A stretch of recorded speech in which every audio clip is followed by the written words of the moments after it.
ಯೋಗಾದಿಯ ಯೋಗ ಫಲದಲ್ಲಿ ಕೊನೆಯ ರಾಶಿ ಮೀನರಾಶಿ. ಮೀನರಾಶಿಗೆ 5 ರೂಪಾಯಿಯಷ್ಟು ಆದಾಯ ಇದ್ದರೆ 5 ರೂಪಾಯಿಯಷ್ಟು ಖರ್ಚು ಬರುತ್ತೆ. ನಿಮಗೆ ಈಗ ಜನ್ಮದಲ್ಲಿ ಬಂದು ಶನಿಗ್ರಹ ಬಂದು ಕೂತ್ಕೊಳ್ತಾರೆ. ಸ್ವಲ್ಪ ಕೋಪದ ವಾತಾವರಣ ಜಾಸ್ತಿ ಆಗುತ್ತೆ. ನಿಮಗೆ ಒಂದು ಅನುಕೂಲ ಏನಂತಂದರೆ ಜನ್ಮದಲ್ಲಿದ್ದಂತಹ ಕ್ರೂರ ಗ್ರಹ ರಾಹು ಗ್ರಹ ಬದಲಾವಣೆ ಆಗ್ತಾರೆ. ಶತ್ರುವಿನ ಬಾಧೆ ನಿಮಗೆ ಕಡಿಮೆ ಆಗುತ್ತೆ. ಶತ್ರುಗಳಿಂದ ಅವಮಾನವಾದಂಥದ್ದು ಕಡಿಮೆ ಆಗುತ್ತೆ. ಶತ್ರುಗಳಿಂದ ಮೋಸವಾದಂಥದ್ದು ನಿಮಗೆ ಕಡಿಮೆ ಆಗುತ್ತೆ.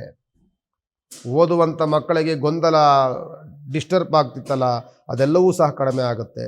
ಓದುವಂಥ ಮಕ್ಕಳಿಗೆ ಅನುಕೂಲಕರವಾದಂಥ ವಾತಾವರಣ, ನೆನಪಿನ ಶಕ್ತಿ ಹೆಚ್ಚಾಗುತ್ತೆ, ವ್ಯವಹಾರದಲ್ಲಿ ಪ್ರಗತಿಗೆ ಬರುತ್ತೆ, ಗುರುವಿನ ಬಲ ಸಿಗುತ್ತೆ. ಜೊತೆಯಲ್ಲಿ ಕೋಪದ ವಾತಾವರಣವೂ ಜಾಸ್ತಿ ಆಗುತ್ತೆ. ಕೋಪದ ವಾತಾವರಣಗಳಿಂದ ಸ್ವಲ್ಪ ದುಡುಕು ಸ್ವಭಾವಗಳು ಬರುತ್ತೆ. ಸ್ವಲ್ಪ ವ್ಯವಹಾರದಲ್ಲಿ ಸ್ವಲ್ಪ ತೊಂದರೆ ತಾಪತ್ರಗಳು ಇರುತ್ತೆ. ಅತಿಯಾದಂಥ ಆತುರದ ನಿರ್ಧಾರಗಳು ಬರುತ್ತೆ. ಒಳಗಡೆ ಅತಿಯಾದಂಥ ಸುತ್ತಾಟ ಅಲೆದಾಟಗಳು ಬರುತ್ತೆ. ಯಾಕೆಂದರೆ 7.5 ನಡೀತಾ ಇದೆ. ಜನ್ಮದಲ್ಲಿ ಬಂದು ಶನಿ ಬಂದು ಕುಂತಿದೆ. ಕೋಪವಂತೂ ಜಾಸ್ತಿ. ಸಣ್ಣ ಸಣ್ಣ ವಿಚಾರಗಳಿಗೂ ಸಹ ಕೋಪವನ್ನು ಮಾಡ್ಕೊಳ್ತೀರಿ. ಸಣ್ಣ ಸಣ್ಣ ವಿಚಾರಗಳಿಗೂ ಸಹ ಗೊಂದಲಗಳನ್ನು ಮಾಡ್ಕೊಳ್ತೀರಿ. ಆತುರದ ನಿರ್ಧಾರಗಳನ್ನು ಮಾಡ್ತೀರಿ.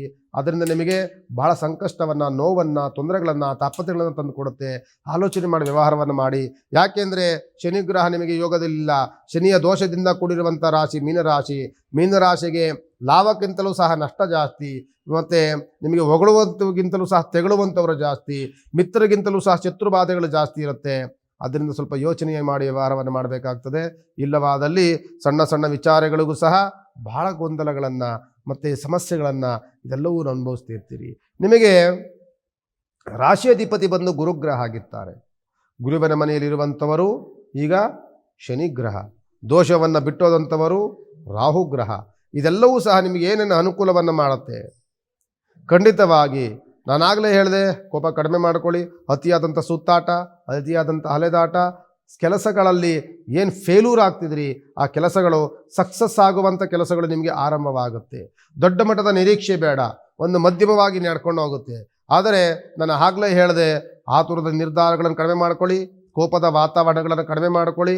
ಮಾಡೋಂಥ ವ್ಯವಹಾರದಲ್ಲಿ ಆಲೋಚನೆ ಮಾಡಿ ವ್ಯವಹಾರವನ್ನು ಮಾಡಿ ಅನುಕೂಲವಾಗುತ್ತೆ. 7.5 ಶನಿಯಂತೂ ಖಂಡಿತವಾಗಿ ದೋಷದಲ್ಲಿರುತ್ತೆ.